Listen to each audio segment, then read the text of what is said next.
Okay, welcome everyone to Trendline's second medical webinar. My name is Ofir Hazut, and I'm Trendline's Vice President of Business Development for the medical field, which currently include 35 portfolio companies.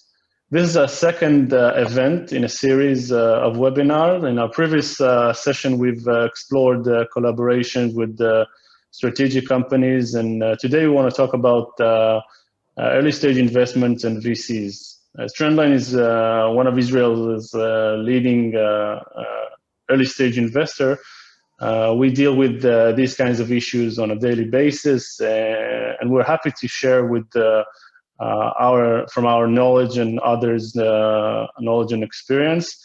Our panel today includes a representative from leading VCs worldwide, and together we'll explore the current VC world and early stage investments in it. As for the webinar structure, after my intro, I'll hand it over to Andi, our moderator, which will introduce the panelists and present them with questions. And on the second part, I'll address the panelists with a question from the audience. So if any of you have specific questions for the panelists, please drop us a note in the chat line. And with that, Andi, over to you. Thanks, Ofir. So I just want to thank everyone again for joining us for our second medical webinar. And I'm really excited today to have our 4 expert medical device investor panelists with us. Joining us is Ivan Gergel. Ivan is the managing partner and chief medical officer at Rhein Healthcare. And Ivan is joining us from Philadelphia. We have Dr. Irit Yaniv. Irit is the founding partner and CEO of Almeda Ventures, and she's from Israel. We have Barbara Castellano. Barbara is the principal of Panacas Partners, and Barbara is joining us from Italy. And we have our very own Barak Zinger. Barak is the CEO of Trendlines Incubators in Israel. So I would like to begin by asking each of our panelists to briefly introduce themselves, to tell us a little about the company and the sectors they invest in. Ivan, would you like to begin? Certainly. Good morning. So as background regarding myself, I'm a UK trained physician, board certified in psychiatry. I spent about 30 years in the pharmaceutical industry, first in the UK, but mostly in the US with GlaxoSmithKline now. I then held senior R&D positions, Forest Labs, Endo Pharmaceuticals, and then most recently Nectar Therapeutics on the West Coast. I joined my other 2 partners at Rhein Healthcare about 3 years ago. Essentially, my other partners, one lives in Brussels, works out of Brussels, the other one works out of London. So I head up and established our US operation, which is based out of Philadelphia. We've raised in our first fund around $65 million.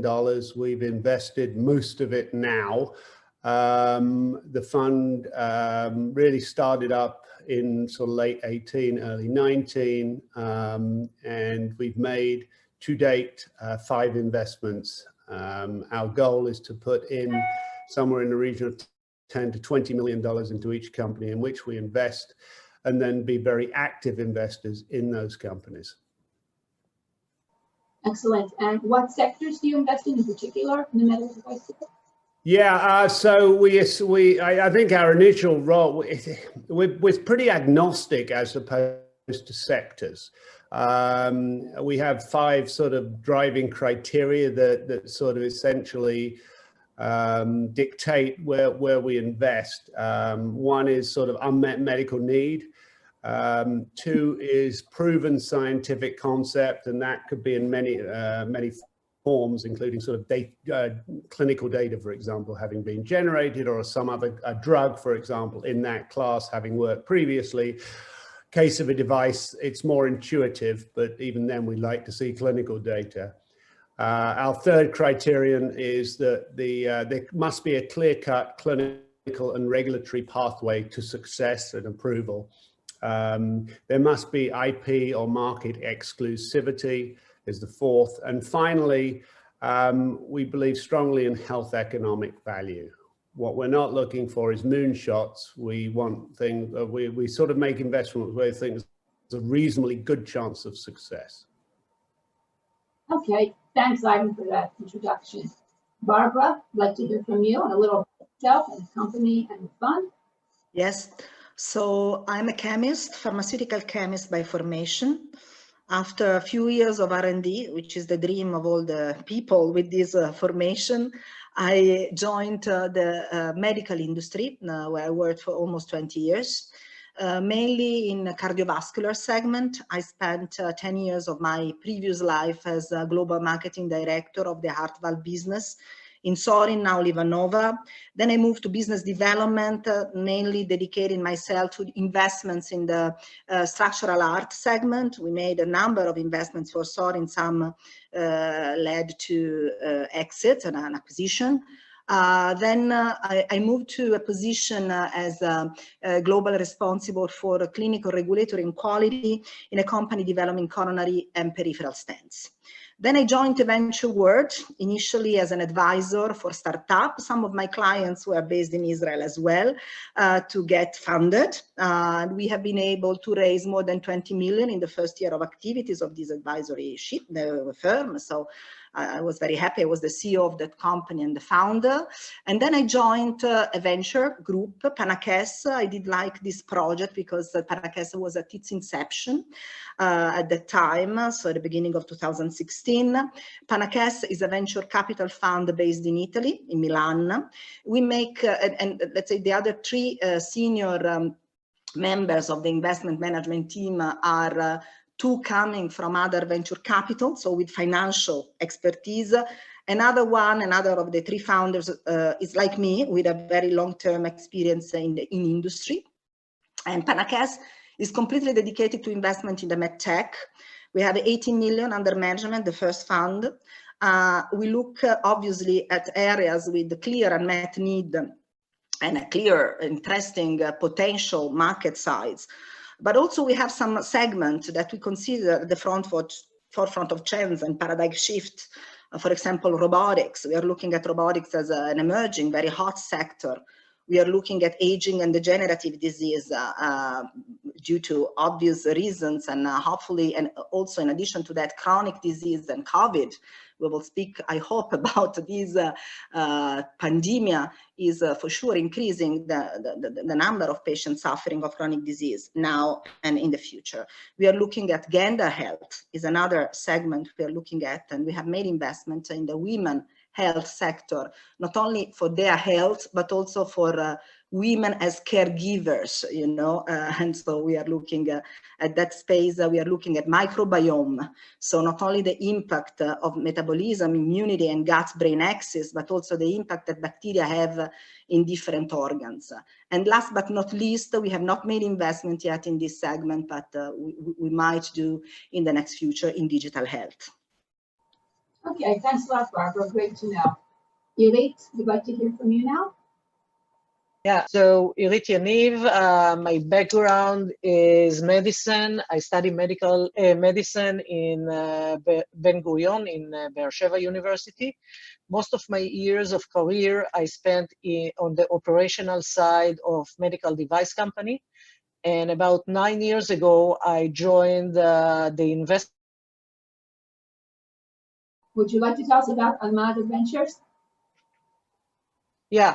So 2 months ago, I decided we took Almeda Venture to be traded in Tel Aviv Stock Exchange. We have worked a few months before to establish a partnership, an R&D partnership, together with Amir Blatt and Tzachi Sultan. We so far invested in 4 companies, 2 before being public, and 2 after. So in 2 months, we have done an additional 2 new investments.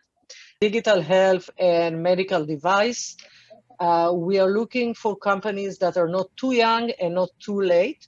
So our favor, I would say, in clinical stage, in medical devices, the clinical stage, and in digital health is a little bit after the seed round. So we would like to see some proof of the business model that My name is Barak Singer. I'm the CEO of the Trendlines Incubator, part of the Trendlines Group. Trendlines invest in the medical device sector. We are early stage investor. Usually we are the first investor in our portfolio companies. We invest in two geographies. One is in Israel, the other is Singapore. Today we have a portfolio of about 35 companies. We also had nine exits until today. The last exit was in April in the midst of the corona, so we are very pleased with that, and I'm looking forward for the discussion today.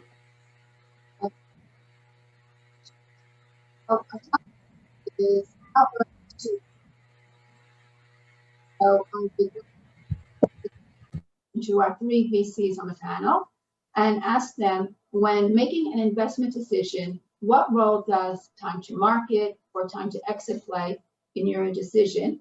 And for instance, you make investments at what stage? Preclinical, clinical, commercialization? And you have a split between regulatory pathways such as 510K, CE, or PMA, or is it really a case-by-case scenario? Ivan, would you like to begin by answering? There we go. I'm muted. Yeah, so as I said earlier on, we're pretty agnostic. So if you look at our first 5 investments, we've done a very small one, a bit of a stealth one in the COVID space. We've done one which is a drug device in the nerve repair space. We've invested in a sterile manufacturing facility here in the US because we feel there's a lot of appetite for drugs to be manufactured now at home as opposed to imported on a global basis based on sort of something that's happened over the last year, shortages, etc. And then we've invested actually in a company called Butterfly Medical, which is an Israeli company. That's a device investment. And I'm forgetting, oh yes, and we've invested in a sort of drug device, sort of generic, but also going branded in the inhaler space, soft mist inhaler. So if you look at our portfolio, it's pretty diverse. I think we established ourselves, our focus was good. And we're primarily, our backgrounds are in drugs. I have some device experience. One of our other managing partners, the founder, Barak, has run a device company. We established ourselves primarily, we look at drugs. As I said, in the drug space, we're looking usually post IND, but it doesn't. If there's experience elsewhere in the world, that's something we'll certainly be interested in. We don't mind sort of pre-IND as long as there's generally some clinical experience. In the device space, similarly, we invested in a company. The device company we invested in is in the IDE is yet to be filed, but there's considerable clinical experience both in Israel and in Eastern Europe.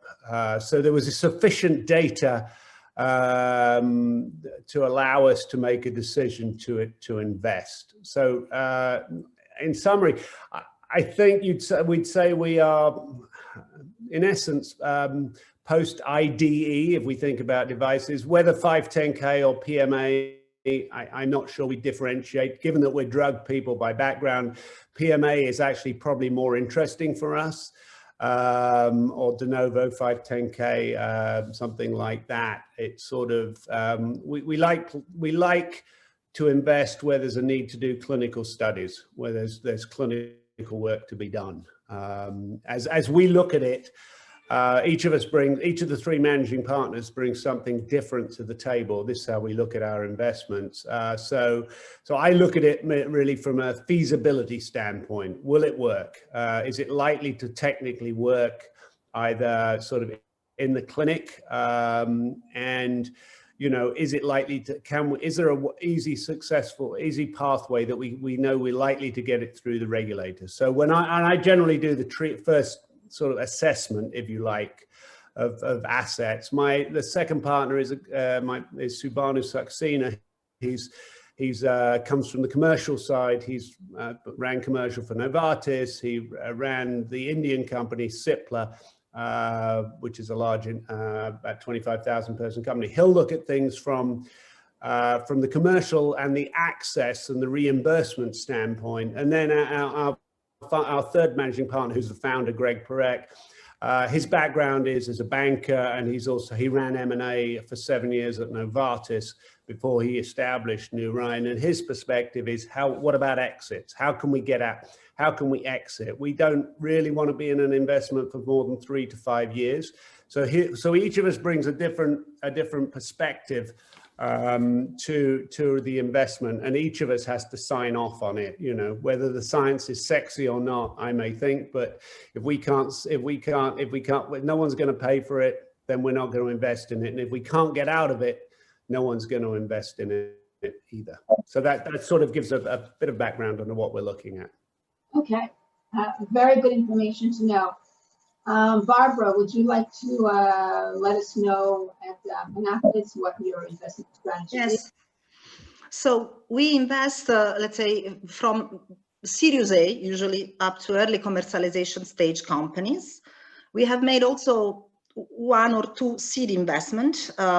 For sure, we prefer to do this type of investment in companies that are not so far where we are, so mainly Italian, because we believe that early stage seed companies need to be followed with a bit more, you know, proximity. You know, you need to be near to the entrepreneur. But we do early stage or Series A investment in all countries. Our geographical scope is mainly Europe and Israel. We like to have a good mix of companies at different stage of development. If I think about our investment, we have, for example, 2 investments in surgical equipment.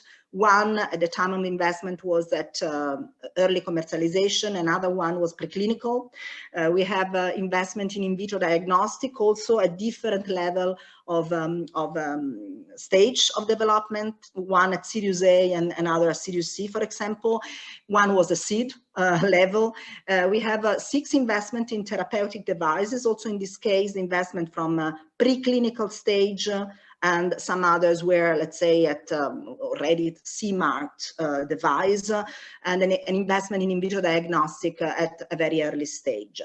In principle, the stage of development to us, to answer to the title of this webinar, when early is too early, is very dependent on also the segment. You know, cardiovascular, for example, where you might have early exits. You know, sometimes you have exit even before clinical data are available. If I think to AFib or to the investments that have been done in the past in the structural heart, or after first in man, you know, initial clinical data, and preclinical stage investment might be not early, you know, is a good moment to invest in a cardiovascular company. In other segment, for example, I don't know, in accessories or in digital health or in vitro diagnostics, we might would like to give a look to the clinical validation, you know, of the data and or to an initial adoption, you know, especially if we think about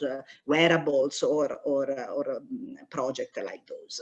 In terms of regulatory, as well, you know, it's very difficult to find a good therapeutic cardiovascular project which is not PMA. So we do and we invest in PMA projects. For sure, a PMA is very costly. So again, we try to do PMA investment when it's not given that PMA is needed for you know, attract corporates for a potential exit. We do also invest in 510K type of projects. So it depends case by case. What I can tell you from a regulatory standpoint is that we have seen a big change in strategy in the past 2 to 3 years. So even European companies that were looking at Europe first, today are looking at FDA first. Why that? Especially for 510K type of products, because today Class 2 medical devices in Europe have a very complicated regulatory pathway with the new MDR regulations, which, by the way, are not yet, there, because due to COVID, they have been delayed to May 2021. But the way that the regulatory bodies are, asking data and information is already an MDR approach. And to be honest with you, clinical data required for any product. The concept of predicated device does not exist anymore in Europe, okay? So especially for this type of devices, having the possibility to enter earlier and faster in the US through a 510K, even a de novo 510K, is something that European companies are looking at, because that's a very important market. And again, the time to market might be faster from a regulatory standpoint. Different is from Class 3, where maybe Europe still, it's a good path. But today, first United States and then Europe, which is completely different from what it was up to 3 years ago, 3 to 5 years ago. Excellent. You've given us a lot of good points to think about. Irit, would love to hear from you and about Almeda and your strategy, investment strategy. Thank you. Hopefully you will hear me better. I just moved. So when we established Almeda, we decided to focus on companies with 3 to 5 years time to exit, not time to market, but time to exit. And from that, we did some reverse engineering. When we did reverse engineering to the 3 to 5 years, we came up with the following time points. So on medical device, usually a good time to do an exit is post-FDA or post-regulatory. So on medical device, we are looking into the clinical phase, pivotal study when the company already have first-in-human data, and we step in to help assist the company to design the study, the pivotal study, and hopefully follow the recruitment phase and then the regulatory approval. On the digital health, this is much more complicated because there are not too many examples of exits, and we cannot do a real paying for the services. Until today, we have invested in 4 companies, 2 medical devices. Both of them are exactly on the phase that we were aiming for. Both of the companies are doing their pivotal study, one for de novo and the other one for 510K. And in digital health, we invested in one company that has already been established some customers in the US. And the last one that we just recently invested in is something between digital health and wellness. And this is a little bit later stage company. They are at early commercialization. Fourth investment of the fund, we decided to step into a very interesting field that is in between medical and wellness. So we have invested in a company that is currently in commercial stage, that provides some information about the basal metabolic rate of a person, and provide him with information on nutrition and physical activity that he has to do in order. Sounds like that all of the investment strategies are a case-by-case scenario. And I would like to direct the next question to Barak. As Trendlines makes its... Irit? Yes, I'm in. Yes, I'm going to move over to Barak now because we're still having trouble following you. So I'm moving on to the next question. So this question is for Barak. As Trendlines makes its initial investments in very early stages of very often at its formation, can you tell us what is Trendline's strategy in enabling a portfolio companies to raise follow-on investments?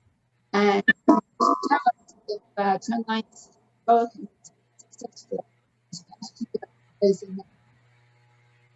Yes, so as mentioned, we are early stage investors. So we are raising funds for our companies, after our investment in different and various stages. In some cases, usually the first fundraising is after 2 years after the establishment of the company. In some cases, companies are still in preclinical stage. In other cases, they are first in human.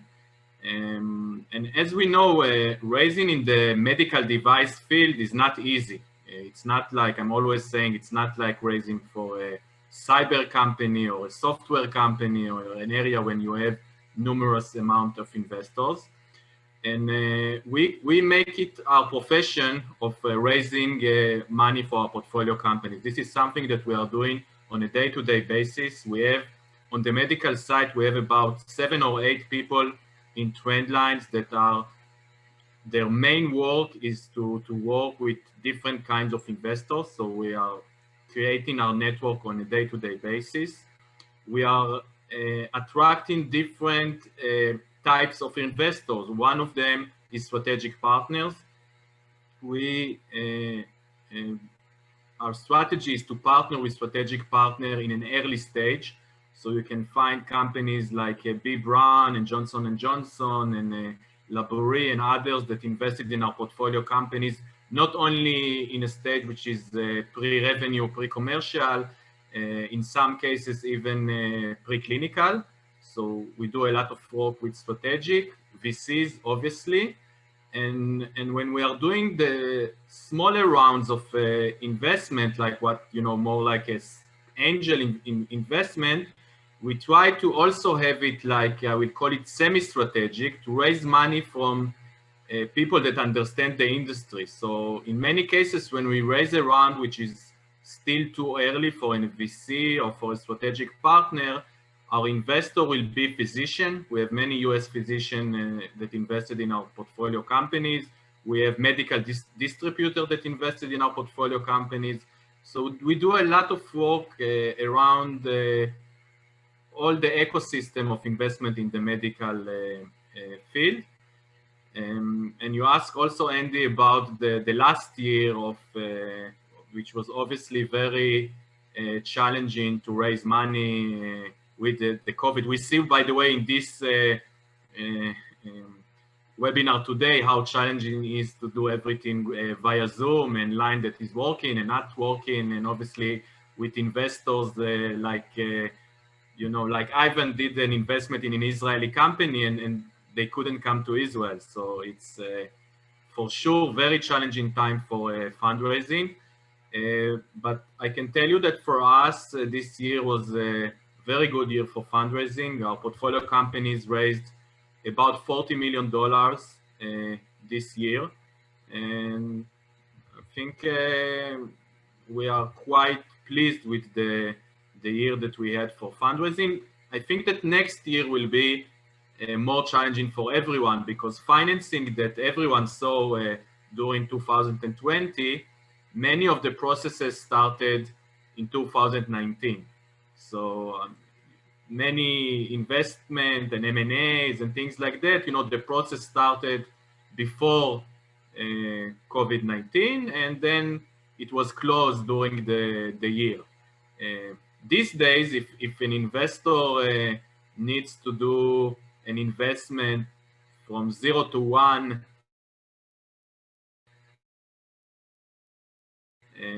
and especially geography. So for if Irit, which is in Israel, invest in another Israeli company, it's a bit easier. But if Barbara or Ivan want to invest outside of their geography, I think it will be much more interesting or challenging to see if it can be done without flying, without meeting the team, without touching the device. etc. So we will see. It's not interesting times. Yeah, it's a very interesting time.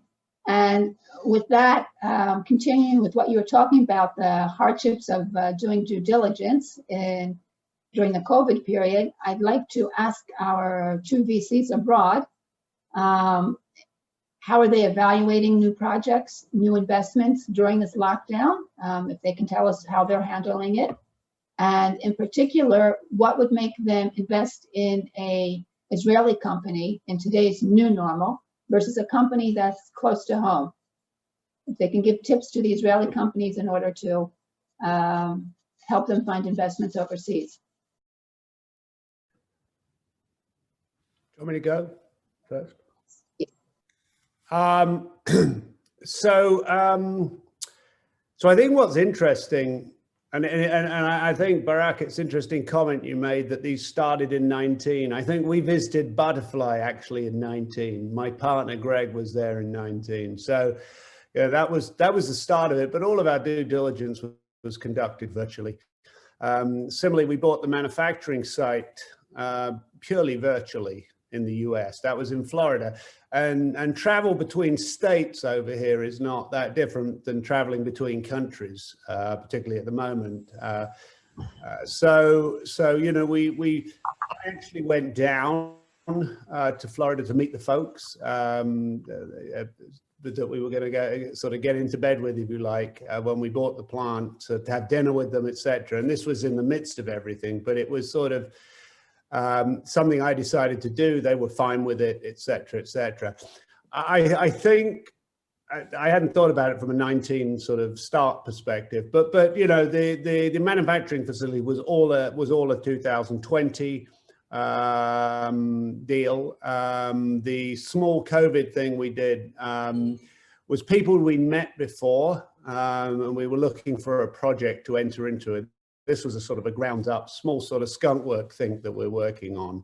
But I'm surprised how little business has really been affected from our standpoint by COVID. I mean, we've raised more money this year, which we didn't expect to do as we brought the fund to a close. We've made investments, we've established boards, we've hired people onto boards this year, we've hired people into companies this year. It's actually been very, very busy. I think, and I'd be surprised if anyone speaking today hasn't had a busy year. I think if you're not running a restaurant, you or flying an airplane or running a hotel, you've actually had a rather busy year. And I think people are on a lot more. There's no excuse now. You know, you're not traveling to and from work.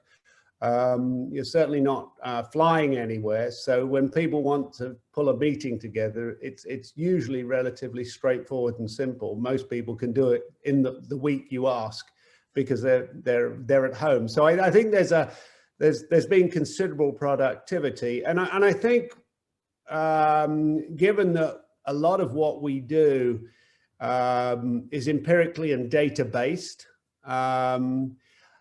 that you can do a lot of the due diligence, and we've done an exceptional amount of due diligence online. It's usually online anyway. I mean, there is a component which is sort of walking around the facility perhaps, or touching and feeling the device, or getting to meet the people and sort of share bread with them. And I think that's an important component. Zoom has sort of taken care of a lot of that, but I think we really what I miss is the opportunity to mix with people, but I don't think it stopped us doing deals. And as I said right at the beginning, I think, you know, your perspective on, is it because it all started in 19 and 20 was, you know, we're just finishing stuff we started in 19. It's an interesting perspective. I think it's partially true. But I think, you know, once the vaccine's sort of out and about and people start moving again, which is likely in the second quarter of next year, I think there's going to be a renewed enthusiasm. You know, we'll be raising our second fund, so we're looking to make our final investment at this point. I'm sure, wonder, perhaps that answers the question. Excellent. It sounds really positive, and I'm glad to hear that. So I'm sure all the entrepreneurs on our lines are really excited to know that, you know, things are moving in a positive manner.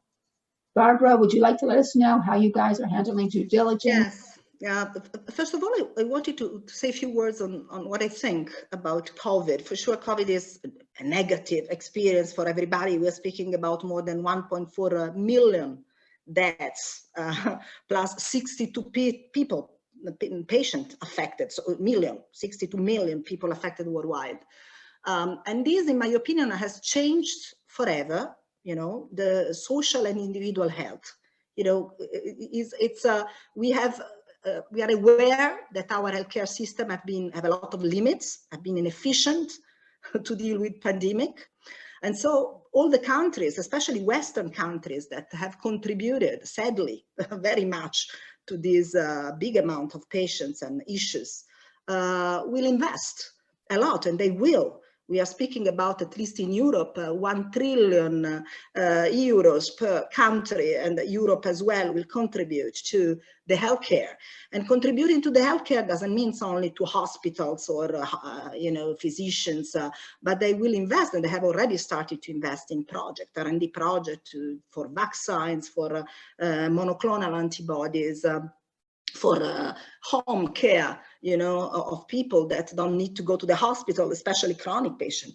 Today, the digital, you know, investment have grown very much. I've seen in Israel 15 investments in 15 digital companies just in the last quarter, much higher, 31 investments these 3 quarters versus 20 in the overall 2019.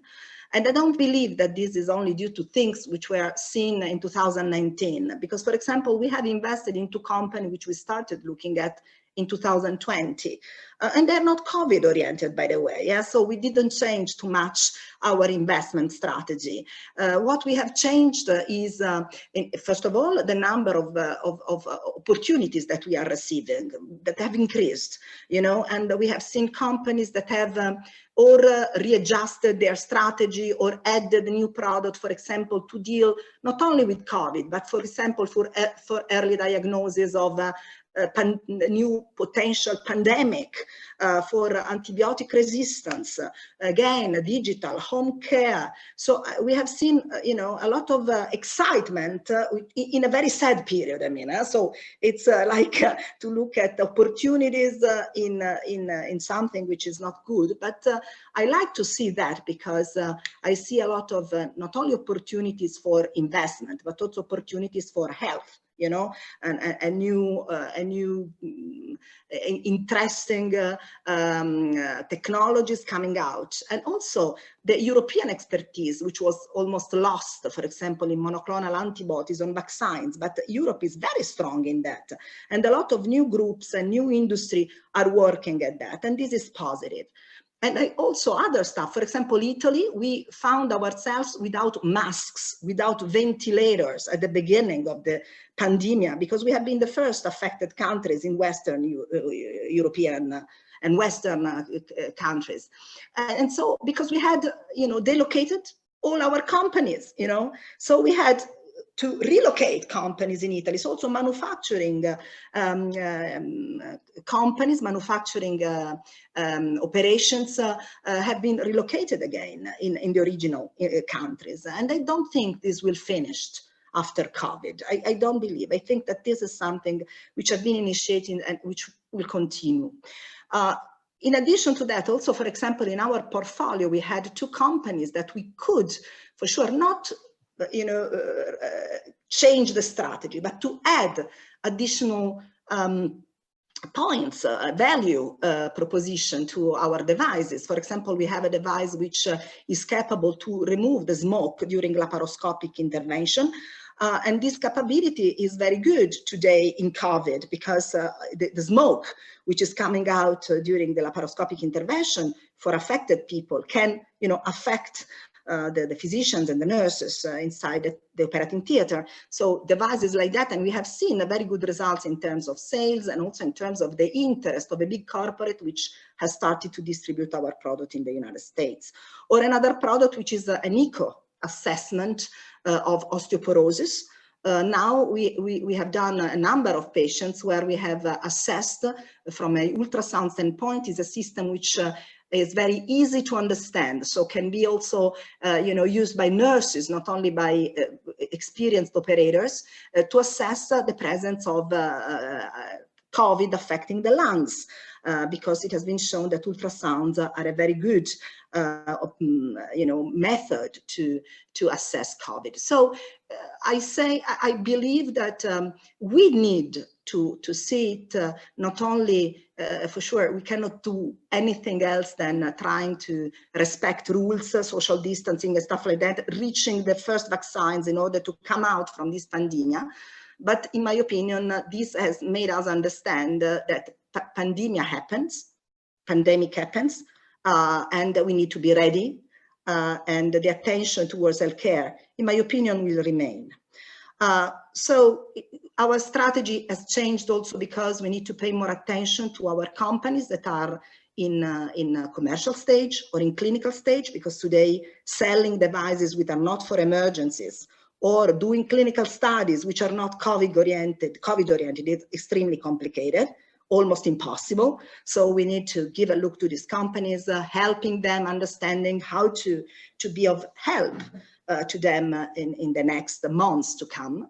And in terms of additional investment in areas like Israel, which are not near to Italy, for sure is not as easy as it was. Not only because we cannot put our hands on devices, which is something we like as well very much. I come from a corporate, so I like, to look at what I would like to invest in. But it's also in negotiation. I did the negotiation and the legal documentation through Zoom.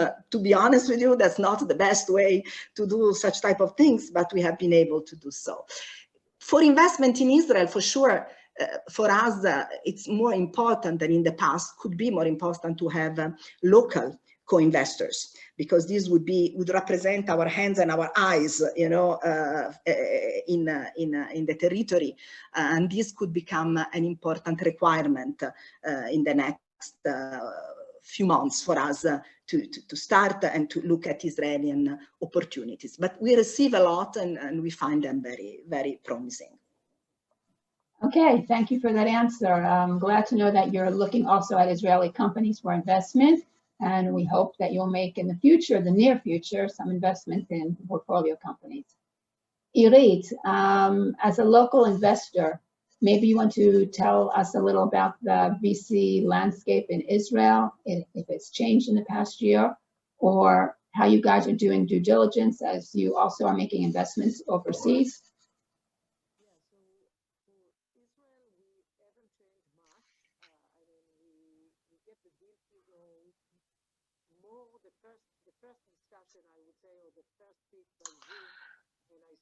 Irit, the audio is, we can't hear you so very well. Sorry. Now the video is working perfect, by the way, but the audio. I think it's better now. Go ahead. Better? Okay. So, no video. Okay. Not. So as I said, we haven't changed much except from having the first pitch by Zoom. Later on, when we want to see the company and we believe that this is a company that we want to go deeper to due diligence, then we meet each other. I mean, as long as this is possible, I would say, due to regulation. Is for out of Israel or over the ocean, I must admit that it is much more difficult for us, and what we do in order to overcome the challenge is we are not going to lead investments, but we will follow. So in those cases, I'm calling my partner here and Barbara and Ivan, and we spoke also with many of our other VCs partners to ask us from time to time. We chat with them and we try to create syndicates and follow others rather than lead the outside of Israel deal.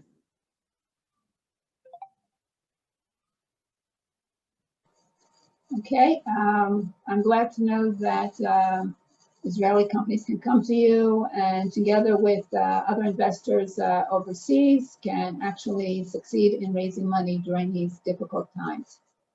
I'd like to now move over to Ofir. We have some time for question and answers. So we'll take some questions from the audience. Ofir? Yes, thank you, Andi. We have a specific question from the audience. They're wondering what specific extra steps you might consider in these times to make the due diligence process a little bit easier. Maybe Ivan, over to you. Yeah, you know, as I said, I think most of our due diligence has always been performed virtually because we're very data driven, right? You look at correspondence with regulators, for example, you look at results of clinical, preclinical work, etc. You look at, manufacturing aspects. And then you can go the extra step. For example, when we bought our sterile manufacturing facility, we actually hired a consultant and they did a virtual tour of the facility. So there are opportunities to do things differently. Obviously, ideally would like to go down there to look around, but if just can't happen, then I think you can do, for example, you can do that. I think it's interesting. What was interesting in listening to others is, if it's in the US, I can pretty much get to it at this point. I mean, there's some odd restrictions on traveling to and from different states, but no one really checks up on it. So you can quarantine for 14 days at home if you really want to, but. And my partners obviously are in Europe, the ones in Brussels and ones in London. So I know that my partner in Brussels has actually been traveling quite freely within Europe, for example. My partner in London, not quite as freely, but so we've managed to sort of where we needed to visit, we've managed to do it. But I think there are all sorts, you can do most things virtually, as I said. So I guess the biggest learning is it's surprising how little of an impediment, maybe I'm overstating it, but from our perspective, how little of an impediment COVID has actually been. It's sort of been bizarrely, it's very different, but it's also been business as usual, I guess. It hasn't really stopped us doing anything. And so I think. And if I can jump in, I will add to that for the medical sector, obviously it's better that the COVID will be around us and finish, but it attracts a lot of attention to the medical field and to digital health and to vaccine and to other sectors. So I think and I think all of you are like coming from the VC side, you are in fundraising mode, not only investing but also raising for your own funds. So I think more and more investor view the healthcare area different these days because of COVID, which was an excellent example of why healthcare, yes, digital health is important. Yeah, I think it's breathed. Certainly, I think healthcare was not a bad sector to be in, but at the moment, it's increased life into the sector. It's sort of clearly attractive for all the benefit it's brought to the world actually this year, basically. Yeah, I think we are flexible and try to accommodate ourselves to the conditions, and maybe it's a story not for me as an investor, but for me as a chairman for one of the company that was under due diligence with a very large strategic, and they could not attend a live case because of travel restriction. So we took the extra mile and we transmitted it by video. And I must tell you that it was much better than them to travel to the site, because if they would travel, there was only 1 or 2 persons attending the case. And in that case, we transmitted the video and the whole company could look on the case. So I think you can even find some benefits in the situation. Great, thank you. As we're running out of time, maybe Barbara, there's one question from the audience. What is considering your fund too early for investment? What is the lowest threshold for investment? Let's say, as I explained at the beginning, it's difficult to say. It depends on the type of the segment. You know, what is early in digital is not early in cardiovascular or in PMA type of devices where you might have very early exit. So preclinical is a good, is not early stage for a structural art or a FIB project, maybe, while maybe preclinical is early stage for in vitro diagnostic or digital, where we would like to see some clinical data to de-risk the project. For sure, we are ready to invest also in early stage. We might help companies because of our connection with corporates and to find also good people to fund a company, to make a spin-off from a university. But as I mentioned, for us to do this type of very early stage investment is easier to do them in our territory, because, you need, and Barak, you know that because you do seed investments to be nearby the company that you have invested in. When the company is at the very early stage, at the beginning, it's also very helpful for the company itself because we can be of help in their development. So again, very different. It's possible to say early stage in principle, it depends on the space and the sector. That's okay for us. Thank you. Our time is pretty much over, and we want to wrap up. So I think we get a clear picture and of how the VC worlds look at in the current market on early stage investment. I can tell that in Trendlines we believe that what makes Israel such a advanced tech hub is beside the high level of innovation is the community, is the connections. So we really encourage all of you out there to approach us with your project, with your companies, and with your ideas and even questions, and we'll be happy to address them. And related to that, our next webinar will be revolving around deal flow. How do we select companies and expectations? With that, we will end today's session. I would like to thank all the panelists for contributing for your time and experience, and of course, all of you joining us. There's so many of you, and I hope you've benefited from this discussion. Thank you all, and we'll see you next time. Thank you. Thank you for the invitation. It has been a pleasure. Bye. Thank you.